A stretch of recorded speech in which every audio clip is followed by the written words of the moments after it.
Fala meu povo, aqui é a Ana e nesse vídeo você vai aprender o guia definitivo e completo para você ler um livro e entender tudo.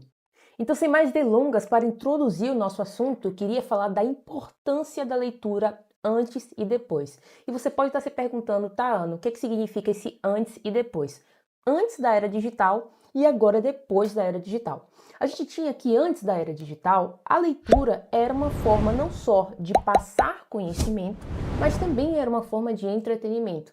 As pessoas se sentavam para ouvir histórias, as pessoas contavam histórias, as pessoas ensinavam umas às outras através de histórias. Não é à toa que existem os mitos, que existem as histórias que ensinam alguma coisa. Então é sempre o herói com alguma lição de moral. E isso vem muito da forma de ensinar as pessoas o que era certo, o que era errado, o que era bom, o que era mal. A leitura após essa era digital está num lugar que parece que só serve para poucas pessoas, que só serve para intelectuais, e muitas pessoas deixam de lado essa forma que não só deixa a pessoa mais inteligente, mas também ensina as pessoas sobre coisas que fazem parte da nossa vida, coisas que estão no nosso imaginário.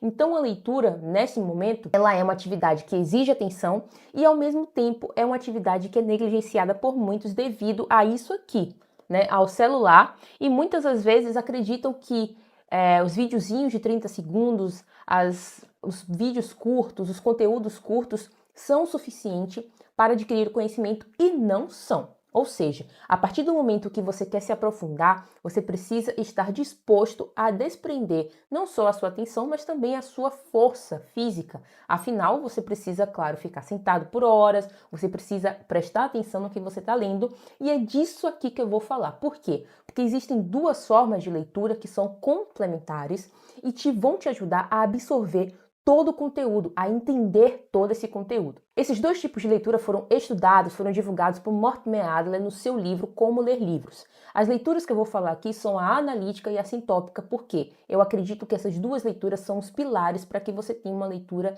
totalmente atenta e com a possibilidade de você conseguir absorver tanto conhecimento que você vai ser a pessoa que vai conseguir comparar, que vai conseguir discutir muito melhor. E é claro que eu também vou falar das distrações e da nossa plasticidade cerebral. As distrações estão aí, temos os streamings, temos o celular, temos os vídeos curtos e tudo isso serve para entretenimento básico, mas não serve para você adquirir conhecimento verdadeiro.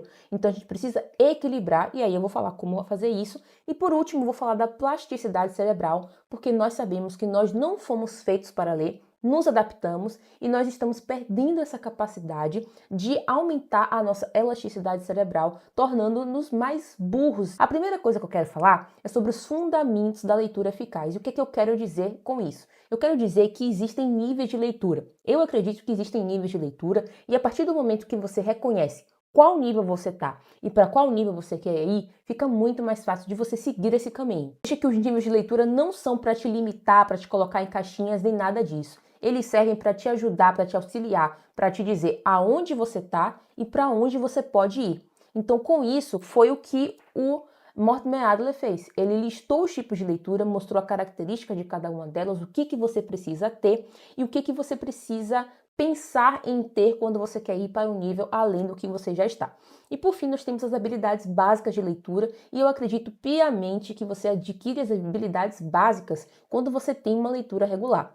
Quando você tem uma leitura regular, você tem um horário para ler, você tem um ritmo de leitura e você começa a ler livros diferentes. E aí, quando eu falo livros diferentes, não só sobre o assunto diferente, mas também com dificuldades diferentes. As habilidades básicas de leitura, portanto, estão ligadas ao momento em que você está lendo. Então, Ana, eu quero aumentar a minha velocidade de leitura. Como é que eu faço? Você tem que ler regularmente para você entender como que está a sua habilidade de leitura, a sua velocidade de leitura naquele momento, para você entender para onde que você quer ir futuramente. Tá? Então, dito isso, os fundamentos da leitura eficaz, agora você já sabe que as habilidades de leitura vão ser adquiridas através de uma leitura regular. Nós podemos ir para a leitura analítica. Na leitura analítica, é uma leitura muito importante porque é com ela que você vai descobrir a estrutura, você vai entender o que são termos-chave, você vai identificar os argumentos principais do autor, você vai entender como um todo o livro, mas também os seus pormenores. Quais foram os argumentos que o autor utilizou e por que ele utilizou e qual é a conclusão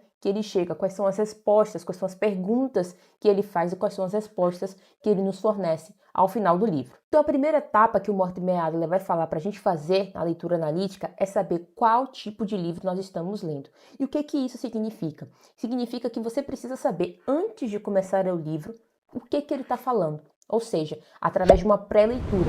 Essa pré-leitura está lá na leitura intencional e basicamente é consultar o prefácio, a capa, a contracapa, é fazer uma inspeção para você entender onde é que você está pisando.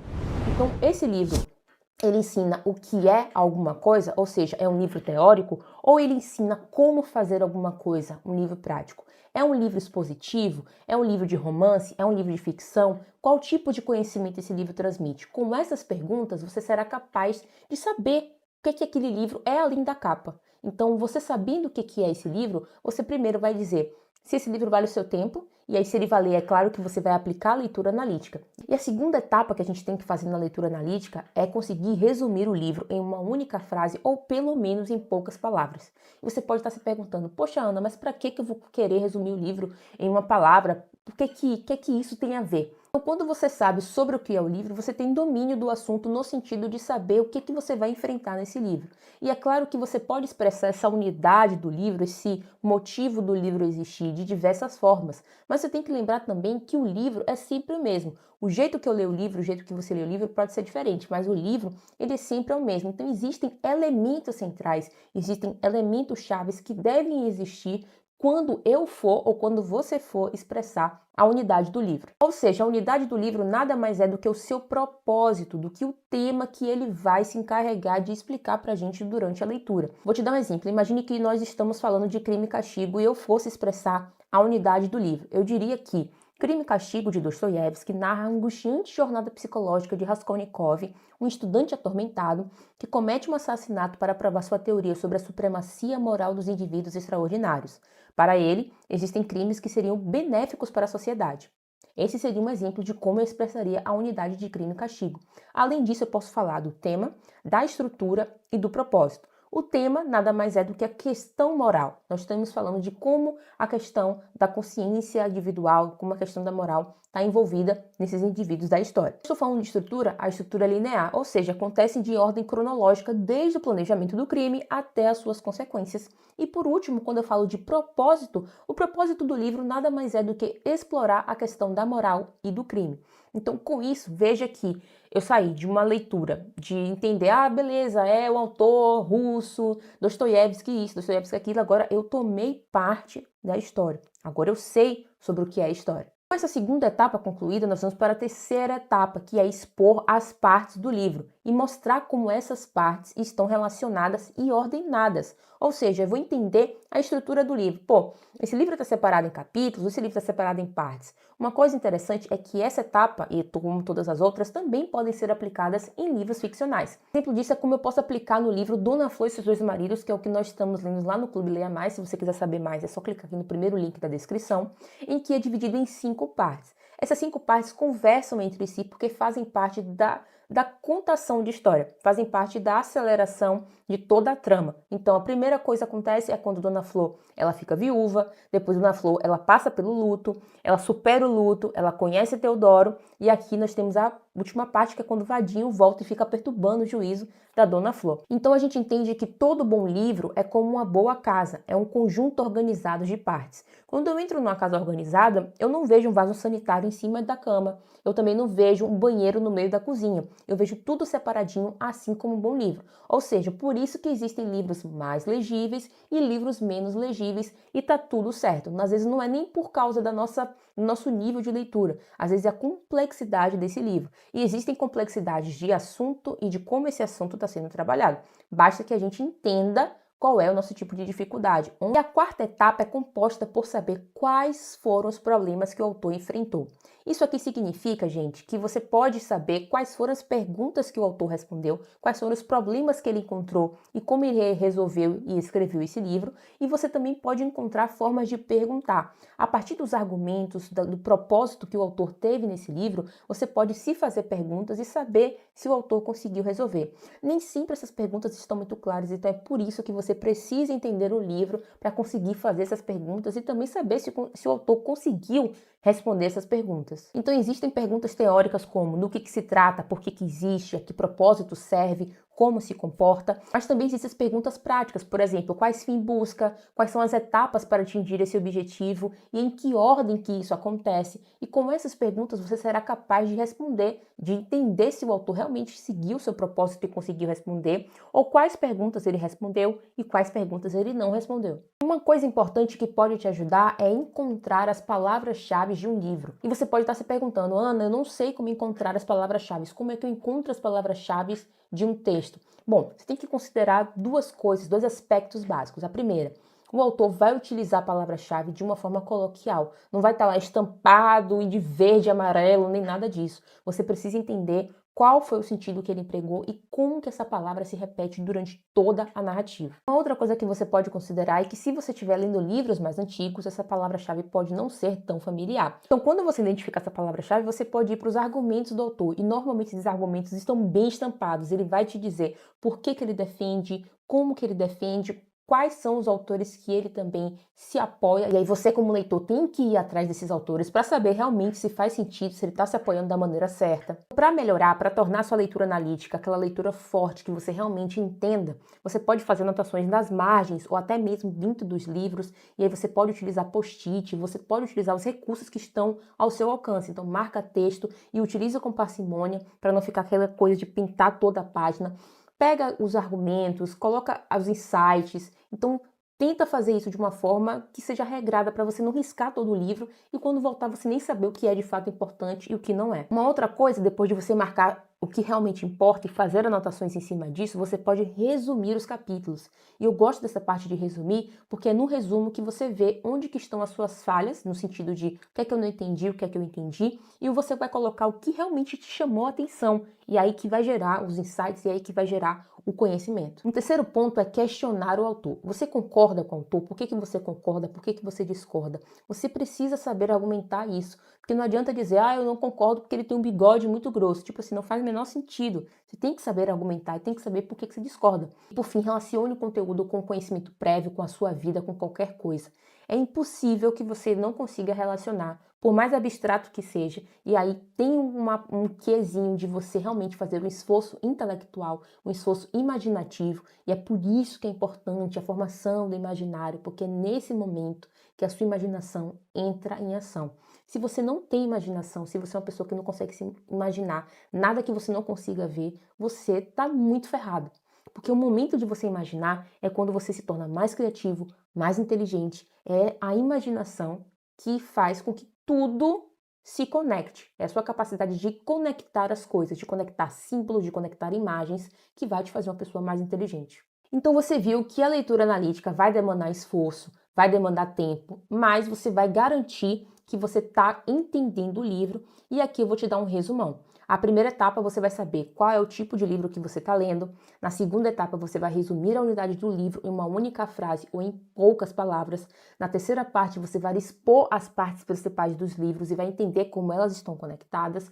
E na quarta parte você vai saber, quer dizer, você vai ter que responder quais foram os problemas que o autor quis responder com o livro. Se você conseguir responder essas 4 etapas, você está preparado para ir para a leitura sintópica. E aí a leitura sintópica é um outro nível. Aqui a gente separa o joio do trigo, os meninos dos rapazes, as meninas das mulheres, porque é aqui que você vai saber como que está a sua leitura de fato. Aqui na leitura sintópica é o último nível, o nível mais supremo. Mas por que, Ana, que é o nível mais supremo? Porque aqui você não vai ler uma obra, você vai ler diversas obras sobre o mesmo assunto e vai ser capaz de comparar essas obras e saber o que é que elas têm em comum, o que é que elas têm de diferente, o que um autor falou, o que é que o outro autor falou e por que eles falam coisas diferentes. Então você tem que saber responder isso. E para você responder isso, você precisa ter lido analiticamente, ou pelo menos ter uma ideia central sobre o assunto. E pasmem que esse tipo de leitura não é ensinado nas faculdades. Eu fiz faculdade de letras e nenhum professor me ensinou a ler sintopicamente. A gente aprendeu na raça. Quem aprendeu, aprendeu na raça. Mas isso aqui é importante não só para se você é acadêmico, não só se você está na faculdade, mas é para qualquer pessoa, mas é qualquer pessoa que queira entender um tema de forma abrangente, que queira ser mais inteligente, que queira entender as coisas pela sua própria conta, ao invés de ficar ouvindo balela pela internet. Então, o processo da leitura sintópica vai começar com a identificação do tema. O que significa isso? Você tem que definir um tema que você quer explorar. Democracia, ecoturismo, qualquer coisa que você queira explorar, você vai definir esse tema. O segundo ponto é selecionar obras relevantes. Então, a partir do tema que você identificou, você vai selecionar quais são as obras interessantes ao seu ver e você tem que utilizar a leitura inspecional. Por que, Ana? Porque com a leitura inspecional, com a leitura rápida, você vai saber se essa obra vale o seu tempo ou não. Se você já tiver lido, você tem que saber então se essa obra tem a ver com o que você quer abordar, beleza? E aí você vai então para a análise comparativa. Você selecionou 5 obras sobre o tema da democracia, então você vai ler esses textos, mas não de forma individual. Ou seja, não vou ler A, não vou ler B, não vou ler C. Eu vou ler A comparando com B, B comparando com C, porque é aí que mora o tempero, é aí que mora a beleza da leitura sintópica, porque você vai comparar relacionando uma obra com a outra. Aí você relacionou as obras, você viu que tem muitas ideias que se concatenam, outras que não. Você vai para a síntese de ideias. O que significa sintetizar ideias? Significa você criar a sua própria perspectiva baseando-se em tudo que você leu. É sintetizar em o que os autores concordam, o que os autores discordam, por que acontece isso, e aí você vai se aprofundando cada vez mais até o ponto que você quer.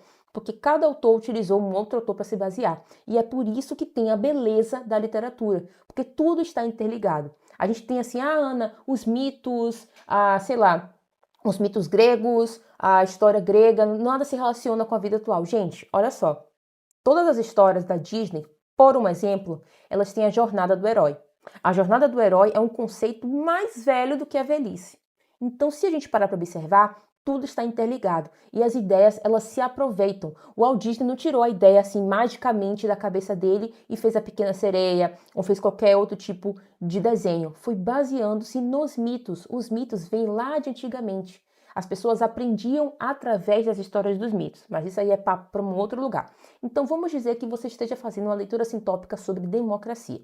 E aí você pegou Platão, você pegou Rousseau, você pegou Tocqueville e começou a ler para poder saber o que cada um achava, quais eram as opiniões e tudo mais. Você vai então comparar esses autores, vai saber as vantagens, desvantagens, cada visão de cada autor, e a partir disso você vai então sintetizar as suas ideias. A gente está falando de uma leitura que é complexa, que é um nível mais alto da leitura, vamos dizer assim. Mas o que ela te dá de volta? Pensamento crítico. Pensamento crítico, a gente fala, ai meu Deus, pensamento crítico é tipo água, tipo sol. Não, gente, é porque as pessoas esquecem de desenvolver o próprio pensamento crítico. Às vezes pega uma ideia, pega um argumento de qualquer coisa que vê pela internet e sai propagando sem nem saber por que está falando isso. E isso é um perigo, porque está te manipulando e você não está nem vendo. Então, a partir do momento que você consegue ler, interpretar, compreender um livro, você está criando os seus argumentos. E quando você cria esses argumentos, você é capaz de pensar criticamente. E o pensamento crítico é só seu. Então, é a partir desse momento que você está tomando conta da sua própria vida. Por isso que eu digo que a leitura sintópica é a mais ativa que a gente pode fazer, porque a gente está exercitando o nosso poder de comparação, o nosso poder de síntese de ideias, o que é super importante. E aqui, complementando e resumindo a leitura sintópica, a primeira etapa que você precisa fazer, além de identificar o tema e selecionar as obras relevantes, você precisa encontrar as passagens relevantes. Marque as partes importantes de fato, vá atrás das palavras-chave, vá atrás dos argumentos do autor, inspecione direito a obra. A segunda etapa é fazer os autores chegarem a um acordo com você, que é a assimilação. É quando você lê e você vai assimilar entendendo o que ele concorda, o que ele discorda e dentro do tema que você está buscando, da sua questão, como que esses autores se encaixam. A terceira etapa é esclarecer dúvidas. E aqui, minha gente, pergunte.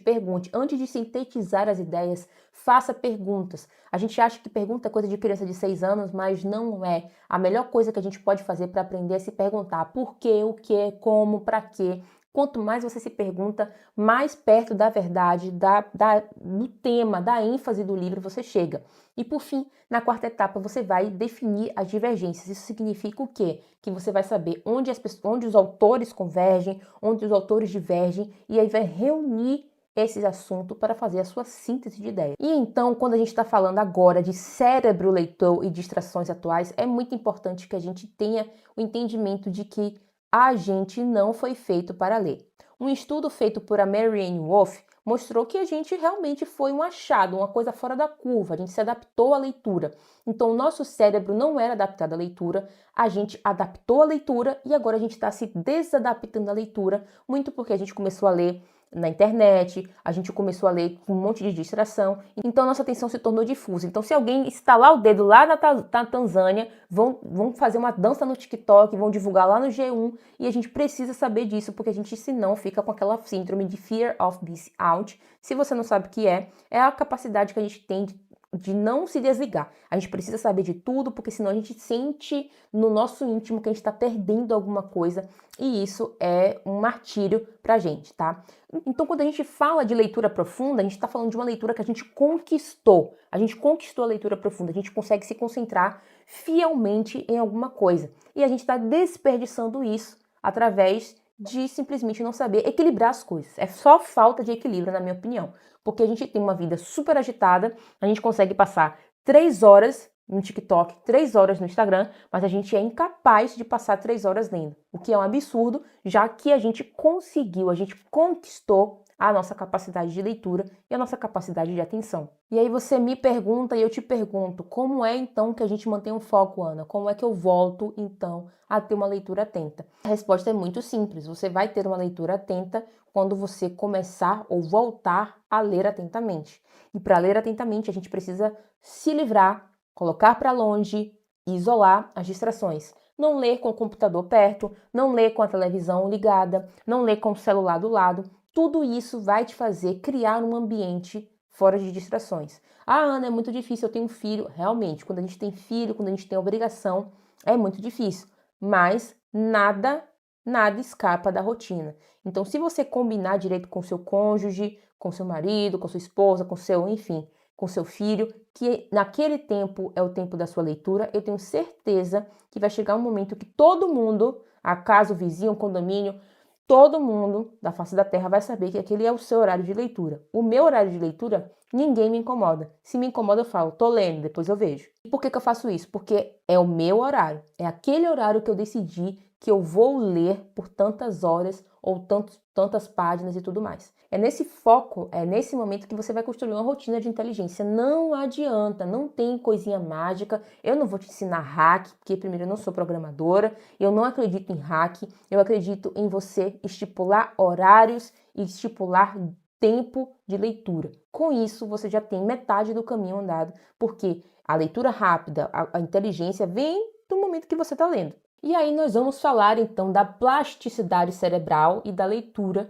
que eu acho um tema muito, mas muito legal da gente trabalhar, porque como eu falei, nós não fomos feitos para ler. Plasticidade cerebral nada mais é do que a capacidade do nosso cérebro de se adaptar às novas experiências. E isso significa que é fundamental essa plasticidade para a gente entender como que a leitura se relaciona com o nosso cérebro. E então esses circuitos cerebrais, a nossa capacidade de ler foi desenvolvido através da prática, gente. Ó, prática. Você pegar um livrinho, meu Deus, sentar ali, não sei nem se vocês estão vendo no sofá, mas tem um sofá ali, e ler o livrinho, olha que loucura. É só você fazer isso, tá? Tudo bem que não é só, mas entenda como uma atividade que é completamente capaz de você começar hoje. Tá? Então, o ato de a gente ler vai envolver múltiplas áreas do nosso cérebro e cada tipo de livro desenvolve uma área do nosso cérebro. Então, o livro de ficção desenvolve, por exemplo, a empatia, um livro prático vai desenvolver a parte prática de como a gente faz uma tarefa. Então, múltiplas áreas do nosso cérebro, como a visão, como o processamento de linguagem, como a memória e como o raciocínio, foram desenvolvidos, adaptados e melhorados através da leitura. A leitura variada, a leitura de diversos tipos, diversos gêneros literários é essencial para você manter essa elasticidade, porque sem ela, seu cérebro vai ficar acostumado só com uma coisa e vai se acostumar com aquilo e acabou. Então, quando a gente se expõe a diferentes estilos, a diferentes gêneros, nós estamos mandando uma mensagem, nós estamos desafiando o nosso cérebro e é aí que mora então a plasticidade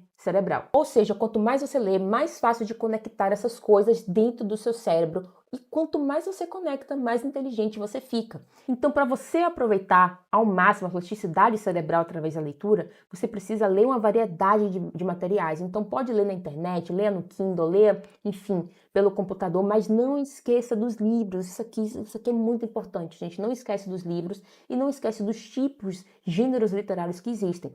Desafie-se com textos mais complexos. E aí você pode, por exemplo, pegar o tema democracia. Poxa, já entendi a visão de Platão, vou para a visão de Tocqueville. Ah, é mais difícil. Então você está se forçando, você está elastecendo o seu cérebro para que ele se adapte à nova situação. A terceira coisa é refletir sobre o que você lê. Muita gente lê e quando você lê de forma passiva, você não está refletindo o que você lê, você não está aprendendo. Ler de forma ativa significa você se perguntar e também se discutir esses assuntos. E aqui vem um ponto mais importante, que é discutir sobre as suas leituras com os outros para estimular novas perspectivas. E é isso que eu faço lá no Clube Leia Mais, que é o clube de leitura mais acessível do Brasil. Por quê? Porque por apenas R$19,90 por mês, você lê um livro por mês, você tem acesso a materiais extras sobre o autor, sobre a época, sobre os pormenores, sobre como entender essa obra por completo. Além disso, você tem um grupo exclusivo e nesse grupo exclusivo, minha gente, eu mando o áudio todos os dias, a gente conversa todos os dias sobre leitura, sobre como ler melhor e eu mando comentários sobre o livro que a gente está lendo. E você também tem acesso a uma aula ao vivo, direto comigo, para a gente conversar sobre o livro. Ah, mas Ana, beleza, entendi, isso é mais um clube de leitura. Não, não. Quando você acessa, assim que você assina, você tem acesso a todos os livros que nós já lemos e seus respectivos materiais. Então, se você entrar hoje, você tem acesso a Dom Casmurro, a Revolução dos Bichos, a Dona Flor e seus dois maridos, tudo isso por R$19,90 por mês. Dito isso, aqui fica o meu convite para você conhecer o Clube Leia Mais. É só clicar no primeiro link aqui da descrição. E por último, e aí, qual vai ser? Eu te digo, leia livros. Esse foi o vídeo de hoje. Se você gostou, deixa o seu like, deixa o seu comentário e eu te vejo no próximo vídeo. Ah, e não se esquece de se inscrever no canal.